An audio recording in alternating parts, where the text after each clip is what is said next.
Terra coffee has green beans and flowers on it here all at the same time. Now this could make things a little bit difficult to pick if I get too much overlapping, but perhaps for a small guy like me, where I'd be doing most of this picking myself, this would probably work out, give me a longer harvest anyway. We're almost ripe beans hiding down in there, and then of course young pineapples. The young pineapples, these are so delicious. They won't be ready until late summer, fall. I can't wait to come back here for these. These were put in about 1.5 years ago. This is some of the older plants up here on top of the hill.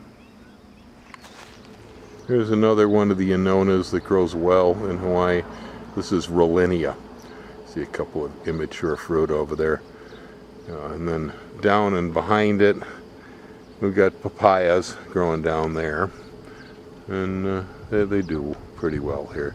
We're a little bit high up the mountain for papayas, but you can see this one right there ripening. Had one off the plants the other day for breakfast. It was delicious. Papaya is usually grown closer to the ocean. Elevation maybe 500 feet or so is typical for commercial production, but we do pretty well with them this high up. This is Capulin cherry. It's a tropical evergreen prunus that produces black cherries that are reasonably edible. It comes from South America in the Andes. It's followed by koa trees going on down that way.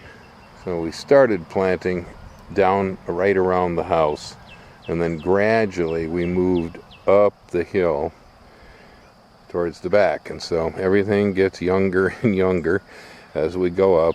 The process here is to go ahead, take the truck, run down all the grass that's out here, because we got plenty of nice thick grass all over the pasture. It'll eat anything alive that you try to plant in it.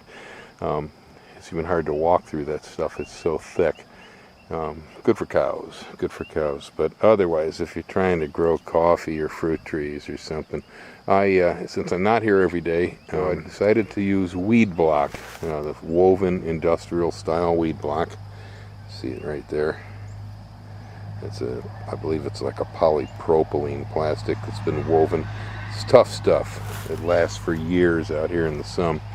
And I just run the truck around, flatten the grass down, and then unroll the weed block in 12-foot wide rolls, and I staple it down with landscape staples, weight it down with the lava rocks you see out there to make sure the trade winds don't pick it up. Then after the grass dies underneath, I just come along, cut slits in it, and stick my plants in.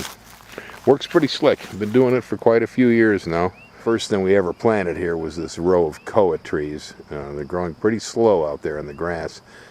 Guys were lucky to even survive it. I do much, much better with the koa trees after I put down the weed block. That koa tree right over there, for instance, that would have been planted in 2005. February 2005, that tree. Right over here, this one that was planted in weed block was planted a year ago. And so it's 2012 now, so that was planted in 2011. And it's probably half the size at least of the one that was planted back in 2005. I've got some others on the other side of the property in weed block that are maybe 2 years, and they're already as large as the ones at the back fence line. Lesson learned, koa trees don't like fighting grass. Using the same technique in the ornamental landscape around the house, we put weed block down over the soil, killed the grass off, and then I put ornamentals in through the weed block. But down there, I'm covering it with a ground cover called perennial peanut. See the gravel from the driveway where it meets the weed block coming up there to my house porch. Here we got Hawaiian tea plant and Phoenix robellini, or dwarf date palm, growing, and it's surrounded by this perennial peanut. It's a legume. It's got yellow flowers on it. Looks almost exactly like edible garden peanuts. Grows real good here. Makes a nice, low, strong legume ground cover that will cover up all this weed block on me. And it tends to keep the weed seeds from sprouting.